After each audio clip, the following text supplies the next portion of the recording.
Oke, kali ini aku mau bikin konten tentang menjawab pertanyaan netizen. Sebenarnya keresahan konten ini dari betapa banyak persepsi negatif yang muncul tentang polisi. Nah, di sini aku mau berusaha untuk menjadi devil advocate-nya polisi. Apakah memang polisi itu sejahat yang di mata masyarakat? Pertama-tama, mari kita berkaca sama sejarah kita dulu. Dulu, kita punya polisi namanya Hugeng. Nah, ini penting nih. Menurutku ini buku yang harus dibaca sama semua anggota polisi supaya kalian tahu inspirasi kalian tuh siapa gitu loh. Kayak ya kayak orang yang suka science terus belajar biografinya Einstein gitu loh. Jadi silakan baca buku ini ya. Beliau adalah polisi yang begitu rendah hati dan tidak mau memanfaatkan fasilitas-fasilitas yang sebenarnya dia bisa akses, walaupun agak ilegal, tapi dia nggak mau itu. Nah, salah satunya aku suka ketika dia berani buat ngedebat Presiden Soekarno. Waktu itu Presiden Soekarno tuh mau datengin barang dari luar negeri gitu loh buat istrinya. Terus Hugeng bilang, ya udah Pak, lakukan sesuai aturannya aja. Nah Pak Soekarno kayak, oh nggak bisa di bypass ya, kurang lebih gitulah. Terus Hugeng kayak, oh nggak bisa Pak, aturannya kayak gini jelas. Nah, bahkan orang ini pun berani buat ngelawan otoritasnya, atau asalkan memang membela peraturan yang ada. Dan terkenal banget ini salah satu cerita yang aku suka juga adalah dia tuh polisi pangkatnya udah jenderal, itu mantan Kapolri kalau nggak salah. Nah, tapi uh, dia miskin. Kalau sekarang kan susah ya kita melihat polisi pangkat tinggi tapi miskin. Dia miskin. Dia pernah kemalingan terus malingnya sampai bingung, ini aku nyolong apa dari rumah ini, ternyata nggak ada apa-apa. Dan dia juga nggak mau menggunakan jabatannya untuk mempermudah anaknya buat masuk ke kampus tertentu. Ini biografi yang bagus banget, yang kayak too good to be true ada orang kayak gini. Tapi ada, ini dicatat dari kesaksian-kesaksian anaknya, orang yang dulu pernah kerja sama dia. Jadi buat teman-teman yang penasaran sama Hugeng, baca buku ini. Hugeng, Polisi dan Menteri Teladan. Tapi puluhan tahun setelah Hugeng, apa yang terjadi? Kayaknya emang masa-masa setelah Orba sampai sekarang itu ada banyak perubahan tentang polisi itu seperti apa. Ini buku yang cukup merepresentasikan apa yang terjadi di tahun 98. Meskipun banyak, tapi ini ngambil satu angle dan dibedah cukup dalam gitu. Judulnya Tragedi Mei 1998 dan Lahirnya Komnas Perempuan. Jadi ini buku yang ceritain tentang pemerkosaan yang terjadi di tahun 98. Salah satu hal yang aku sangat miris adalah LSM itu udah ngumpulin bukti-bukti ini tentang pemerkosaan tuh ada loh, tolong diproses nih Pak Polisi gitu. Tapi ini ada satu keterangan dari Pak Polisi ya, dari Kapolri waktu itu. Kepala Kepolisian Republik Indonesia, Rusman Hadi, membuat pernyataan menuduh sejumlah lembaga swadaya masyarakat telah menyebarluaskan kabar bohong tentang perkosaan massal pada keputusan Mei 98. Rusman Hadi juga menyusul pernyataan ini dengan ancaman bahwa dia akan menggugat badan-badan LSM ini ke pengadilan apabila mereka tidak dapat memberikan bukti-bukti tentang perkosaan massal tersebut. Lanjutannya adalah, jadi si LSM ini sudah mendapatkan saksi mata, kayak saksi kunci gitu ya. Jadi Ita Marta itu masih 18 tahun, dia mau bersaksi atas apa yang menimpa dirinya, jadi perkosa gitu kan. Terus udah mau ketemu sama jurnalis-jurnalis internasional. Lalu pada 6 Oktober dia jumpa pers. 3 hari berikutnya dia ditemukan tewas dalam kondisi yang mengerikan.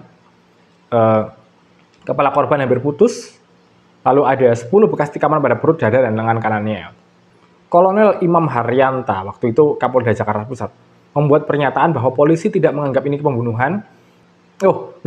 Polisi tidak menganggap pembunuhan ini disebabkan oleh perampokan karena tidak ada barang yang hilang atau diambil dari rumah itu.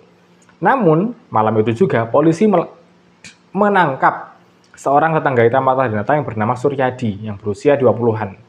Menurut laporan media, Suryadi kedapatan menyimpan perhiasan yang sering dipakai Ita, serta pakaian dengan noda darah Ita. Suryadi memang telah merencanakan perampokan ini. Jadi sama sekali tidak ada unsur politik dalam kasus ini. Nah, lalu juga polisi menemukan sebuah alat suntik di bawah tempat tidur Ita Martadinata. Lalu disimpulkan bahwa Ita Martadinata adalah seorang pemakai narkoba. Kalian simpulkan sendiri, ya. Tapi saya mau mengingatkan bahwa ada kasusnya Gama. Karena banyak sekali orang-orang yang benci sama polisi. Lalu muncullah kata-kata kayak malas baca jadi polisi. Nah, aku hari ini mau menjadi devil advocate pernyataan tersebut. Apakah memang benar orang-orang yang malas baca jadi polisi? Mari kita bedah menggunakan logika dasar yang diajarkan di bukunya Tan Malaka yang judulnya Madilog. Oke, semoga kalian bisa lihat ini ya. Buat teman-teman yang pengen belajar logika, kalian bisa beli Madilog atau kalian bisa pelajari ulang matematika SMA. Nah, mari kita membedah pernyataan malas baca jadi polisi ini lewat logika matematika. Pertama-tama, kita ekspresikan ini sebagai A, ini sebagai B.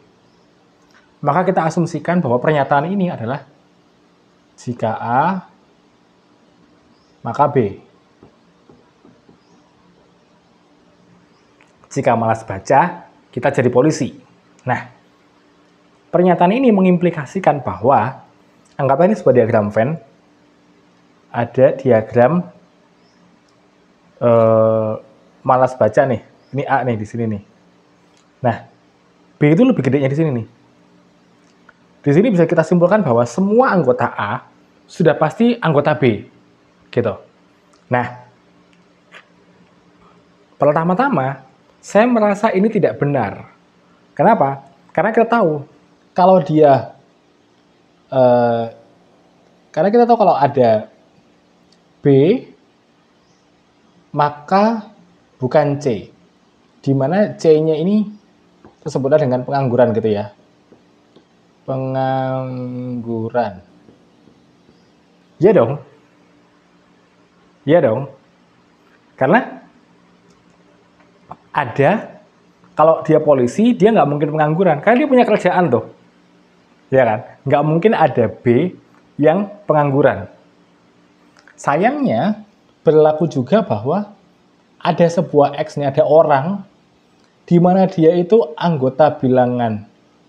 Dia itu anggotanya C, tapi juga X ini anggotanya B, gitu. Anggotanya A, sorry.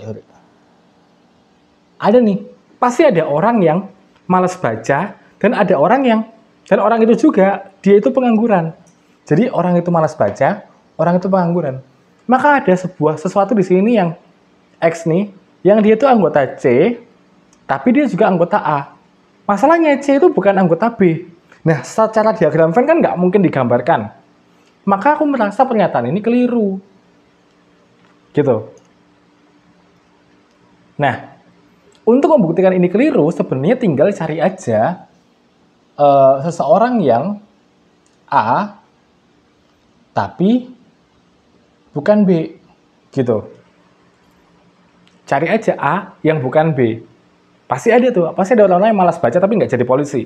Misalnya ada orang yang malas baca jadi guru gitu. Ada loh, guru malas baca tuh ada loh. Tapi dia bukan polisi. Maka pernyataan ini keliru, teman-teman. Secara logika matematika, kita bisa mencari celahnya.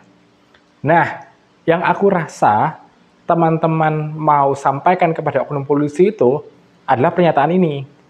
Jadi mungkin yang teman-teman dengungkan selama ini adalah polisi itu kayaknya nggak baca buku deh.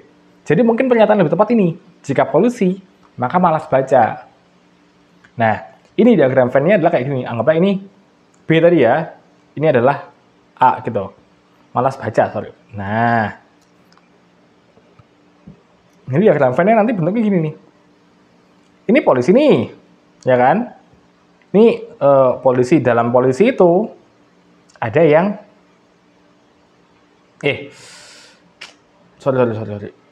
Ini A nih. Ya kan? Ini orang-orang malas baca nih. Di dalamnya ada polisi gitu.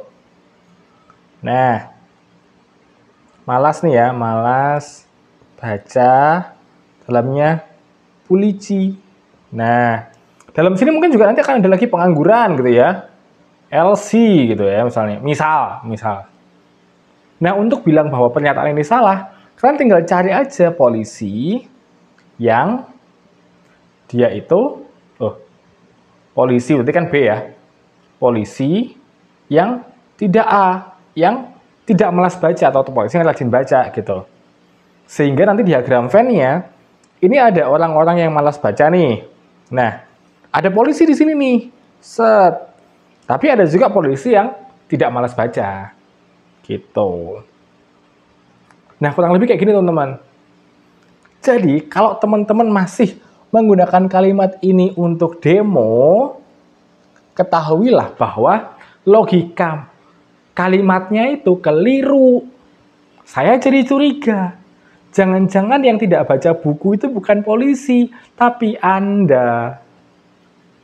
Ya memang sih, ini kalau polisi maka malas baca itu tidak seksi.